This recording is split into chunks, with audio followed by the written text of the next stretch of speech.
조선왕조실록은 총 1893건입니다. 472년에 걸친 조선의 모든 공식 기록이 이 안에 들어 있습니다. 왕의 말, 신하의 상소, 전쟁과 기근, 외교와 처형까지 전부 담겨 있죠. 그런데 이 방대한 기록 속에서 이름이 올라간 의녀는 수십 명이 넘지만 왕이 직접 입을 열어 내병은 이 사람이 안다라고 말한 의녀는 단 한 명뿐입니다. 천민 출신의 관비, 조선에서 가장 낮은 신분의 여자가 어떻게 500년 왕조 역사상 유일무이한 왕의 주치의가 된 걸까요? 더 놀라운 건 이겁니다. 이 여자는 왕비를 살리지 못했습니다. 조선의 왕비가 아이를 낳다가 숨을 거두었는데 출산을 도운 의녀가 바로 이 사람이었습니다. 조정의 모든 대신이 처벌하라고 외쳤습니다. 그런데 왕은 오히려 이렇게 말합니다. 이 의녀는 상을 받아야 할 사람이다. 왕비가 죽었는데 상을 받아야 한다니 도대체 그날 무슨 일이 있었던 걸까요? 이 여자의 이름은 장금입니다. 여러분이 아시는 드라마 대장금의 실제 모델이죠. 그런데 한 가지 먼저 바로잡아야 할 게 있습니다. 드라마 속 장금과 실록 속 장금은 완전히 다른 사람입니다. 드라마에서는 궁중수락한 나인으로 시작해 요리사 경력을 쌓다가 의녀가 됩니다. 숱한 음모에 휘말리고 제주도에 유배가고 러브라인도 있죠. 하지만 실제 장금은 처음부터 끝까지 의녀였습니다. 요리사였던 적은 단 한 번도 없고 제주도에 유배된 적도 없습니다. 중앙일보의 분석에 따르면 드라마 대장금에서 실록과 정확히 일치하는 건 중종 때 장금이라는 이름의 의녀가 있었다는 것뿐이라고 합니다. 실록에서 확인되는 사실만 놓고 보면 이렇습니다. 1515년 장금이 처음 기록에 등장합니다. 그리고 1544년 중종이 세상을 떠나는 날까지 약 10회에 걸쳐 그녀의 이름이 나옵니다. 무려 30년입니다. 조선의 천민 여자가 남자 어이들의 질시와 견제를 뚫고 왕의 가장 내밀한 병세까지 독점적으로 관리하며 30년을 버텼습니다. 이게 대체 어떻게 가능했던 걸까요? 이 영상에서는 한 가지 질문을 끝까지 따라가 보려 합니다. 장금은 정말 왕을 살린 명이었는가? 아니면 끝내 왕을 살리지 못한 실패한 의사였는가? 이 질문에 대한 답은 영상 끝에서 여러분이 직접 내려주시면 좋겠습니다. 혹시 지금 머릿속에 답이 하나 떠오르셨다면 바로 댓글에 한 줄만 남겨주세요. 영상을 다 보시고 나서 그 생각이 바뀌는지 안 바뀌는지 직접 확인해 보시는 것도 꽤 재미있을 겁니다. 구독과 좋아요는 그 확인이 끝난 뒤에 눌러주셔도 전혀 늦지 않습니다. 자, 그러면 장금을 이해하려면 먼저 의녀라는 존재부터 알아야 합니다. 의녀라는 직업이 처음 생긴 건 1406년 태종 6년의 일입니다. 이유가 좀 의외입니다. 당시 조선의 여자들은 아파도 남자 의원에게 몸을 보여주지 않았습니다. 유교 사회에서 남녀유별의 원칙이 그만큼 철저했던 거죠. 병이 깊어져 죽는 한이 있어도 남자 의원의 손을 거부하는 경우가 허다했습니다.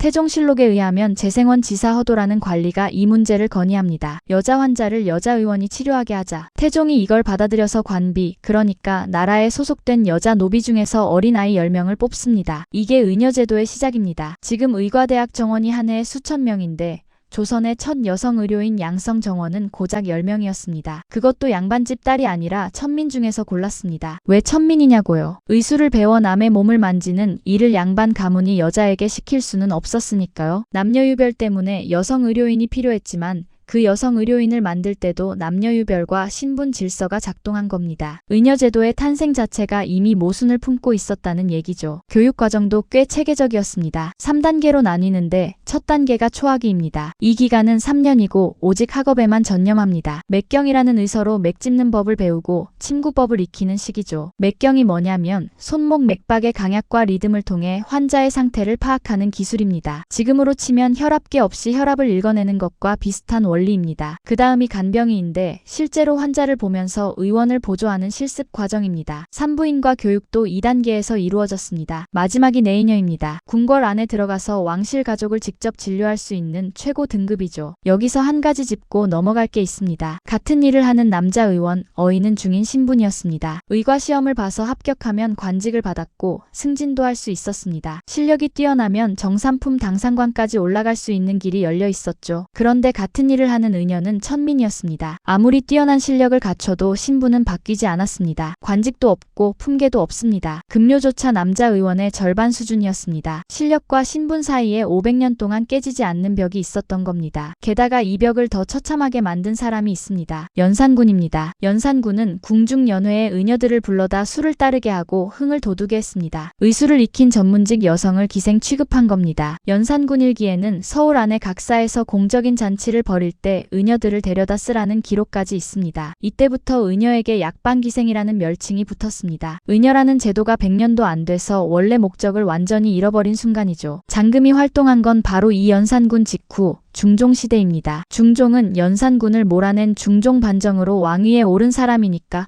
연산군의 폐습을 바로잡는 게 즉위 초반의 핵심 과제였습니다. 중종은 즉위 후 관원연회에 의녀를 부르는 것을 법으로 엄금합니다. 의녀가 다시 의녀로 돌아갈 수 있는 환경이 만들어진 거죠. 장금은 바로 이 환경 속에서 성장한 사람입니다. 그런데 중종이라는 왕 자체도 좀 알아둘 필요가 있습니다. 이 사람의 삶이 상당히 파란만장합니다. 중종은 재위 38년 2개월 동안 왕비를 3번 바꿨고 후궁이 9명이었으며 부인이 총 12명, 자녀가 구남 11녀로 20명이었습니다. 첫 번째 왕비 단경왕후 신씨는 중종 반정 직후 불과 7일 만에 폐위됩니다. 아버지 신수군이 연산군 편이었다는 이유였습니다. 단경왕후는 쫓겨난 뒤 50년을 홀로 살았는데 인왕산 바위에 자기 치마를 걸어놓고 궁궐을 바라보았다는 전설이 전해집니다. 그 바위가 지금도 치마바위라고 불리고 있죠. 중종은 이 첫사랑을 지키지 못한 겁니다. 공신들의 압력에 밀려 7일 만에 왕비를 내쫓은 왕. 실록에는 중종이 죽기 직전까지 단경왕후를 그리워했다는 기록도 있습니다. 이런 왕이 장금이라는 천민 여자를 30년간 곁에 둔 겁니다. 신분이 낮아서 공신들의 정치적 견제 대상이 되지 않는 사람, 그러면서도 자신의 몸을 맡길 수 있을 만큼 가까운 사람. 어쩌면 중종에게 장금은 의사 이상의 의미가 있었을지도 모릅니다. 장금은 생몰년을 모릅니다. 어디서 태어났는지도 모릅니다. 성씨도 모릅니다. 부모가 누구인지도 기록이 없습니다. 실록에 장금이라는 이름 2글자만 남아있을 뿐입니다. 다만 당시 의녀들의 이름 패턴을 보면 성종 때 개금, 덕금이라는 이름이 나오고 중종 때에는 장금, 신비, 개금, 은비라는 이름이 나옵니다. 금이나 비 같은 글자는 천민 여자에게 흔히 붙이는 이름이었습니다. 장금 역시 틀림없이 천민관비 출신이었을 겁니다. 그녀가 실록에 처음 등장하는 건 1515년 3월입니다. 중종 10년이죠. 그런데 이 첫 등장이 전혀 평범하지 않습니다. 이날은 조선 왕실의 경사와 재앙이 동시에 닥친 날이었습니다. 중종의 두 번째 왕비 장경왕후 윤씨가 그해 2월 25일에 원자를 낳습니다. 이 원자가 훗날 12대 왕 인종이 됩니다. 중종에게 이 원자는 말 그대로 운명 같은 존재였습니다. 첫 번째 왕비 단경왕후는 7일 만에 쫓겨났고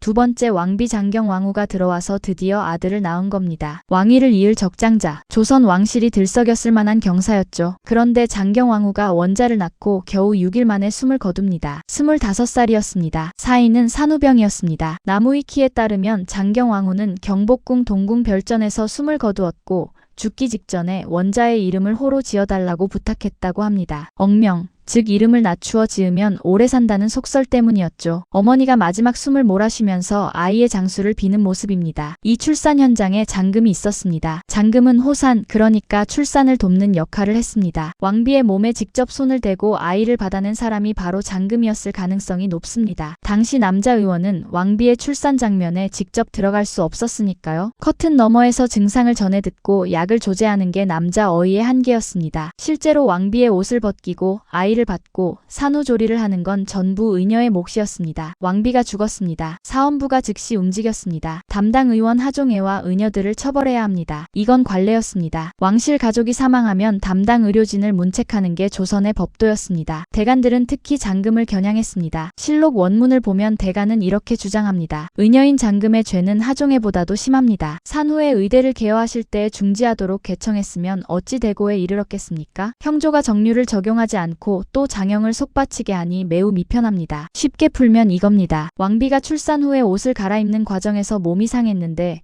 장금이 그걸 막았어야 했다는 거죠. 남자 의원보다 장금의 죄가 더 크다는 주장입니다. 그런데 중종의 반응이 이상합니다. 왕비가 죽었는데 왕이 장금을 감쌉니다. 중종은 이렇게 말합니다. 대저 사람의 사생이 어찌 의학에만 관계되겠는가. 의녀 장금은 호산하여 공이 있었으니 당연히 큰 상을 받아야 할 것인데 마침내 대고가 있음으로 해서 아직 드러나게 상을 받지 못하였다. 상은 베풀지 못한다 하더라도 형장을 가할 수는 없으므로 명하여 장형을 속바치게 하였으니 이것은 그 양단을 참작하여 죄를 정하는 뜻이다. 실록 원문 그대로입니다. 왕비가 죽었는데 사람의 생사가 어찌하게만 달려있겠느냐라는 말이 왕의 입에서 나온 겁니다. 왕이 왜 이렇게까지 장금을 보호했을까요? 여기서 한 가지 추측을 해봐도 될까요? 중종이 장금을 지킨 건 단순한 신뢰 때문이 아니라 원자 때문이었을 수 있습니다. 장경왕후는 죽었지만 원자는 살았습니다. 7년을 기다린 왕위 계승자가 무사히 태어난 겁니다. 장금이 호산을 맡아 원자를 살린 공로. 중종에게는 그게 왕비의 죽음보다 더 큰 사안이었을지도 모릅니다. 실록에 직접 쓰여 있는 건 아닙니다만 중종이 큰 상을 받아야 할 사람이라고까지 표현한 건 원자의 생존이 아니면 설명하기 어렵습니다. 만약 여러분이 사헌부 대관이라면 이 판결을 받아들이셨겠습니까? 왕비의 죽음을 놓고 처벌 대상인 의녀를 상을 받아야 할 사람이라고 하는 왕의 논리를 대관들은 다음 날까지 항의했지만 중종은 끝내 윤허하지 않았습니다. 결국 장금에게 장형을 속바치게, 그러니까 벌금을 내고 형벌을 면하게 해줍니다. 처벌도 아니고 포상도 아닌 절묘한 중간 지점이었습니다. 이 사건은 두 가지를 알려줍니다. 하나는 장금이 이미 이 시점에서 왕의 신임을 받고 있었다는 것. 1515년에 갑자기 튀어나온 인물이 아니라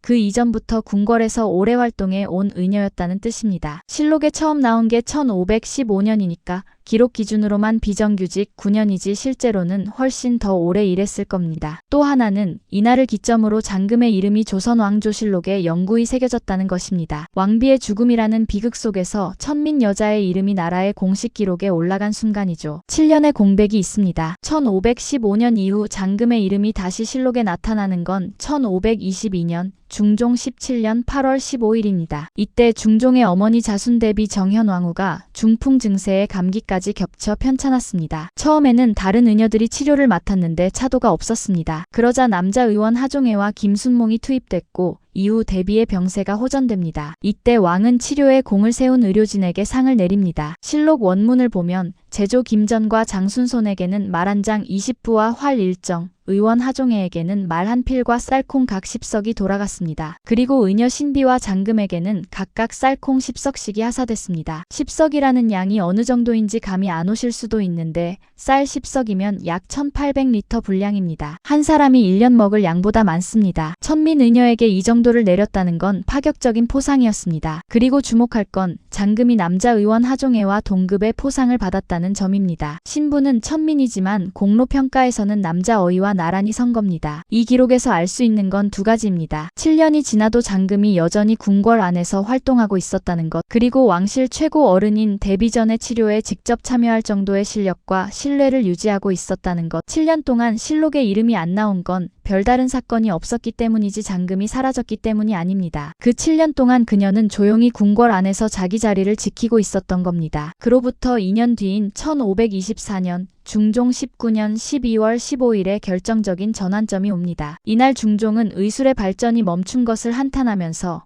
성종시대 이후 의술이 제자리에 머물고 있다고 지적합니다. 그리고 그 자리에서 장금의 신분을 직접 바꿔버립니다. 당시 의녀에게는 두 종류의 급료 체계가 있었습니다. 전체하와 반체하입니다. 전체하는 상근직으로 급료 전액을 받는 정규직이고 반체하는 일이 있을 때만 입궐해서 급료의 반만 받는 비정규직입니다. 요즘으로 치면 정규직과 계약직의 차이죠. 그런데 실록 원문을 보면 더 흥미로운 맥락이 드러납니다. 중종이 이렇게 말합니다. 의녀의 요식에는 전체하가 있고 반체하가 있는데 요즘 전체하에 빈자리가 있어도 그것을 받을 자를 아뢰지 않으니 아래에서 아뢰기 어렵다고 생각하기 때문일 것이다. 다만 의녀 대장금의 의술이 그 무리 중에서 조금 나음으로 봐야 흐로 대내에 출입하며 간병하니 이 전체하를 대장금에게 주라. 핵심은 이겁니다. 관료들이 스스로 전체하 전환을 보고하지 않았다는 겁니다. 왕이 직접 왜 보고를 안 하느냐라고 따져 묻고 자기가 직접 지명해서 정규직을 주고 있는 겁니다. 이건 단순한 행정태만이 아닙니다. 천민 여자에게 정규직을 주는 전례를 만들고 싶지 않았던 겁니다. 신분 질서의 벽이 관료들 사이에 그만큼 단단했다는 뜻입니다. 여기서 하나 더 주목할 게 있습니다. 이 기록에서 처음으로 대장금이라는 이름이 등장합니다. 장금 앞에 자가 붙은 겁니다. 국가기록원의 분석에 따르면 반체하 시절에는 그냥 장금이었는데 전체하로 전환되면서 호칭이 대장금으로 격상되고 동시에 의녀 대신 내의녀로도 불리기 시작합니다. 자가 붙은 이유에 대해서는 두 가지 설이 있습니다. 하나는 같은 이름의 다른 의녀와 구별하기 위한 접두사라는 설이고 다른 하나는 실력과 지위의 격상을 반영한 존칭이라는 설입니다. 어느 쪽이든 조선 500년 역사에서 천민 여성의 이름 앞에 자가 붙은 경우는 이게 유일합니다. 이름 앞에 글자 하나가 붙는 게 뭐 그리 대단하냐고 하실 수도 있지만 신분 사회에서 호칭의 변화는 곧 존재의 변화입니다. 장금의 삶에서 가장 극적인 충돌이 벌어지는 건 1532년에서 1533년 사이입니다. 먼저 1532년 10월 중종이 풍한증으로 오른쪽 어깨에 심한 통증을 느낍니다. 중종은 의원 하종회와 홍침을 부르는데 이때 실록에 흥미로운 구절이 있습니다. 왕이 자신의 맥을 짚은 의녀, 즉 대장금의 말을 듣고 약을 올리라고 지시한 겁니다. 왕의 맥을 의녀가 먼저 짚고 그 결과를 남자 의원에게 전달하는 구조입니다. 이건 당시로서는 파격 중의 파격이었습니다. 이 상황이 남자 어이들의 눈에 곱게 보일 리 없었습니다. 강원일보의 분석에 따르면 내의원 제조 장순손과 김한로가 직접 중종을 찾아가 이렇게 말합니다. 의녀에게 진맥을 하게 하는 것은 마음에 편치 못합니다. 의녀의 의술이 의원만 못하니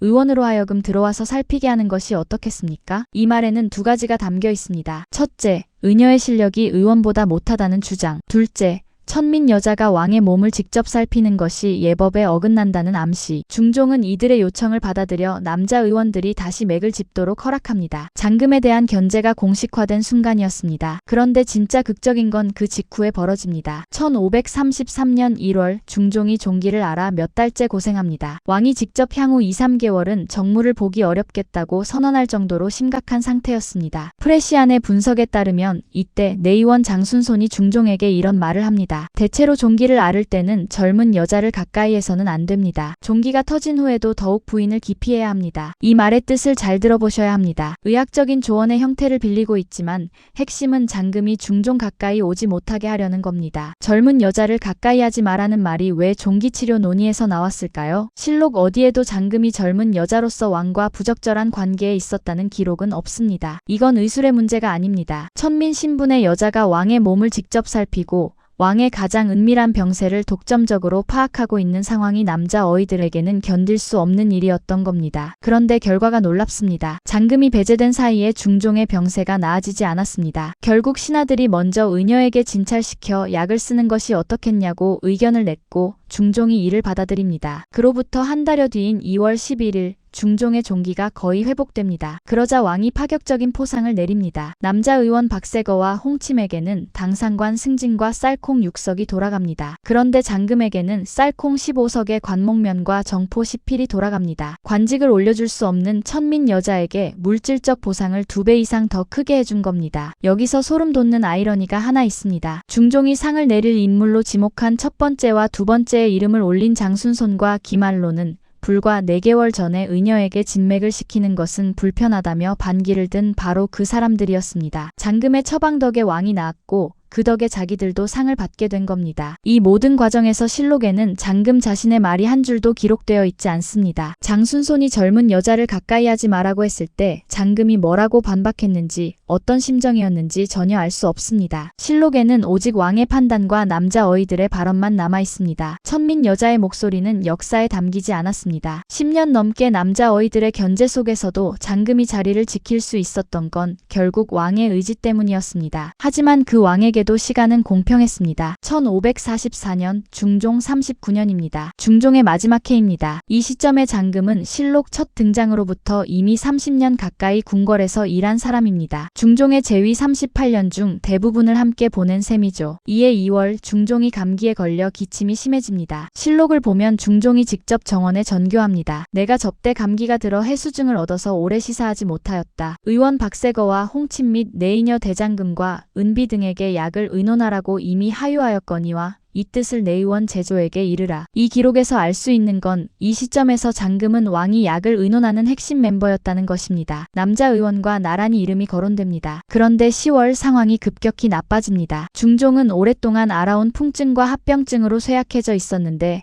여기에 산증이라는 질환이 겹칩니다. 산증은 하복부의 극심한 통증이 치밀어 오르는 증세입니다. 중종은 자기 병을 이렇게 설명합니다. 요즘 날씨가 갑자기 추워져서 많은 한기가 배로 들어가 냉기가 쌓여 대소변이 편안하지 못하다. 그리고 대변이 끊깁니다. 10월 26일에 실록을 보겠습니다. 의정부, 중추부, 육조, 한성부의 당상 및 대사헌이 문안합니다. 그러자 알았다고 전교합니다. 그리고 의녀 장금이 나와서 말합니다. 어제 저녁에 상께서 3경에 잠이 드셨고 5경에 또 잠깐 잠깐 잠이 드셨습니다. 소변은 잠시 통했으나 대변이 불통한 지가 이미 3일이나 되었습니다. 왕의 수면 시간, 소변 상태, 대변 불통까지 온 조정에 보고하는 사람이 장금입니다. 왕의 가장 은밀한 신체 정보를 대신들 앞에서 공식적으로 전달하는 역할. 그게 과연 의사일까요? 하인일까요? 어쩌면 둘 다였을지도 모릅니다. 조선에서 천민 여성이 도달할 수 있는 가장 높은 자리가 이런 모습이었습니다. 바로 그 다음날의 기록이 더 놀랍습니다. 내의원 제조가 문안하러 옵니다. 왕실 의료의 최고 책임자입니다. 그런데 왕에게 직접 묻지 못합니다. 중종이 이렇게 말했기 때문입니다. 내 증세는 여의가 안다. 실록 원문에 그대로 적혀있는 문장입니다. 왕이 직접 내병은 이 여자가 안다고 선언한 겁니다. 내의원 제조조차 왕의 상태를 알려면 장금에게 물어봐야 하는 상황. 만약 여러분이 그 자리에 내의원 제조라면 기분이 어떠셨겠습니까? 과거를 거쳐 관직에 오르고 수십 년간 경력을 쌓아 왕실 의료의 총책임자가 되었는데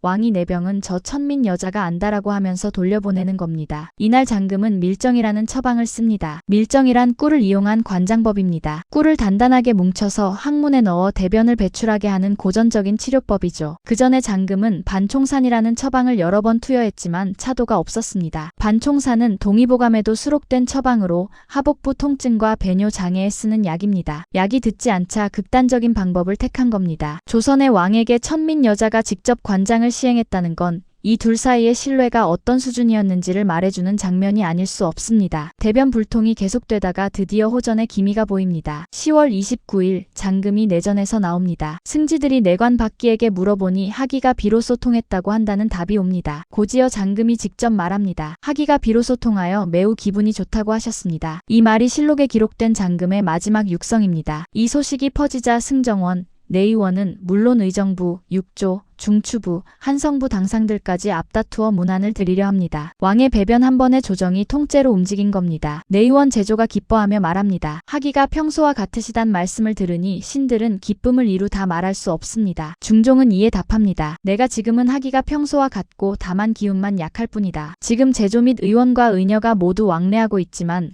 의원은 입직할 것이 없으며 제조도 각기 해산하여 돌아가라. 밤새 대기하던 의원들을 전부 집으로 돌려보낸 겁니다. 왕도 기뻤을 거고 장금도 안도했겠죠. 30년간 왕을 돌본 의녀가 마침내 가장 힘든 고비를 넘긴 것처럼 보이는 순간이었습니다. 하지만 이건 회광반조였습니다. 꺼져가는 불꽃이 마지막으로 한 번 타오른 것이었습니다. 이 날로부터 정확히 22일 뒤인 11월 15일 중종은 환경전에서 세상을 떠납니다. 향년 57세, 재위 38년 2개월 이었습니다. 그날의 마지막 기록은 이렇습니다. 어두워질 무렵 장금이 밖으로 나와 중종의 용태가 위급하다는 말을 합니다. 얼마 후 중종은 승하합니다. 30년간 왕의 곁을 지킨 여자가 마지막으로 한 일은 왕의 죽음을 밖에 알리는 것이었습니다. 여기서부터가 미스터리입니다. 조선에서는 왕이 죽으면 담당 의료진을 처벌하는 게 관례였습니다. 왕의 목숨을 제대로 지키지 못한 책임을 묻는 거죠. 그런데 장금의 경우 처벌받았다는 기록이 단 한 줄도 없습니다. 문책도 없고 유배도 없고 곤장도 없습니다. 어떤 기록도 없이 그냥 사라집니다. 시작도 끝도 없이 나타났다 사라진 여자. 사라진 뒤의 행적도 알 수 없습니다. 왜 처벌을 받지 않았을까요? 몇 가지 추정이 가능합니다. 중종이 재위 39년에 향년 57세로 당시 기준으로는 비교적 장수한 편이었다는 점. 중종을 이어 왕위에 오른 인종이 지극한 효자로 알려져 있었고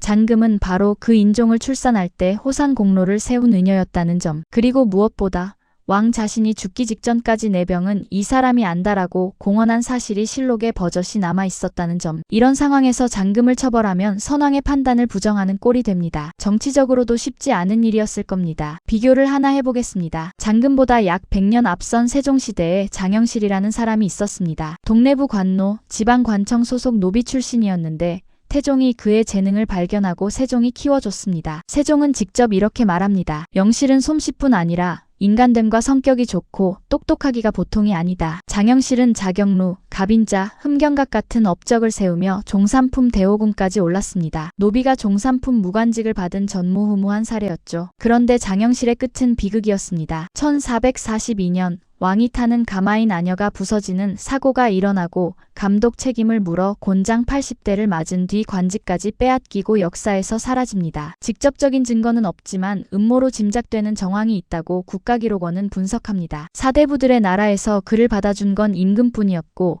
임금의 보호가 사라지면 신분의 벽이 다시 닫히는 거죠. 장금보다 약 50년 뒤에는 허준이 있었습니다. 서자 출신이었습니다. 천민보다는 높지만 정식 벼슬길이 막힌 신분이죠. 이조판서 홍담의 첨거로 30세의 종사품으로 파격 특채됩니다. 이후 수십 년간 왕의 어의로 활동하면서 동의보감이라는 불멸의 저작을 남기고 사후에 정일품 보국 숙록대부까지 추증됩니다. 하지만 살아서는 끝내 정일품을 받지 못했습니다. 승급 논의가 나올 때마다 신하들이 격렬하게 반대했기 때문입니다. 실록의 기록 대부분이 허준의 승급을 놓고 버린 군신 대립 내용이라고 합니다. 이 세 사람을 나란히 놓으면 하나의 패턴이 보입니다. 장영실은 관노에서 종삼품까지 올랐지만 곤장 80대와 함께 사라졌습니다. 허준은 서자에서 정일품까지 올랐지만 살아서는 끝내 그 품계를 누리지 못했습니다. 장금은 천민에서 왕의 주치의가 됐지만 관직도 품계도 없이 사라졌습니다. 세 사람 모두 왕이 발견하고 왕이 키운 인재였습니다. 그리고 세 사람 모두 왕의 보호가 사라지면 신분의 벽에 부딪힌 사람들입니다. 다만 장금의 경우가 특별한 건 처벌도 포상도 아닌 침묵 속에 사라졌다는 점입니다. 장영실은 곤장이라도 기록이 남았고 허준은 추중이라도 기록이 남았습니다. 하지만 장금은 아무것도 없습니다. 남자들은 올라가든 내려가든 이름이 남았는데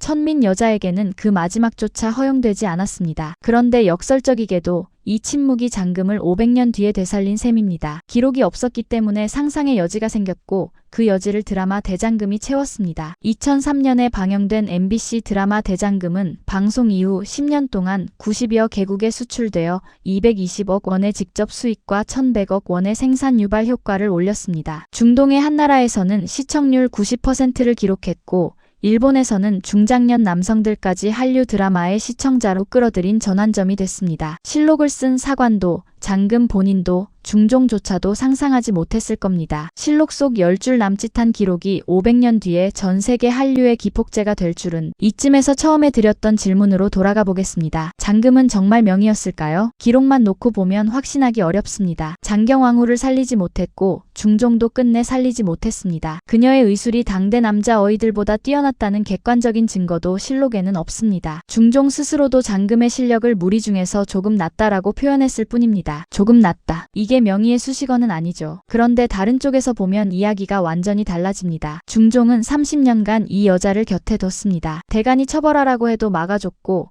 어이들이 견제해도 다시 불러들였으며 관료들이 정규직을 안 주려고 해도 직접 나서서 바꿔줬고 죽는 순간까지 내병은 이 사람이 안다라고 말했습니다. 30년입니다. 30해 동안 한 사람에 대한 신뢰가 흔들리지 않았다는 건 어떤 의미일까요? 오늘날 어떤 의사가 한 환자로부터 30년간 이런 전폭적인 신뢰를 유지할 수 있겠습니까? 어쩌면 질문 자체를 바꿔야 할지도 모릅니다. 장금이 명의였느냐가 아니라 장금이 중종에게 필요한 존재였기 때문에 그 자리에 있을 수 있었던 것이냐, 중종이 장금을 명의로 만든 것이냐, 장금이 중종의 명의가 된 것이냐, 아니면 그 둘 다이냐. 프레시안의 분석은 이렇게 끝맺습니다. 가장 유능한 의사는 아니었을 망정 가장 행복한 의사였을 것이다. 하지만 정말 그랬을까요? 30년간 자기 목소리 한 줄 실록에 남기지 못한 여자가, 왕이 죽자 처벌도 포상도 없이 침묵 속에 사라진 여자가 과연 행복한 의사였을까요? 그건 우리가 알 수 없습니다. 실록이 담지 않은 이야기이니까요. 실록에 이름만 남기고 사라진 여자, 생몰년도 모르고 성씨도 모르고 얼굴도 모릅니다. 남아있는 건 중종실록 속 10번의 기록뿐입니다. 하지만 그 10번의 기록이 하나의 삶을 증명합니다. 조선이 허락하지 않은 자리에서 조선이 기록하지 않은 방식으로 30년을 버틴 사람이 있었다는 것을. 장금은 왕을 살린 여인이었을까요?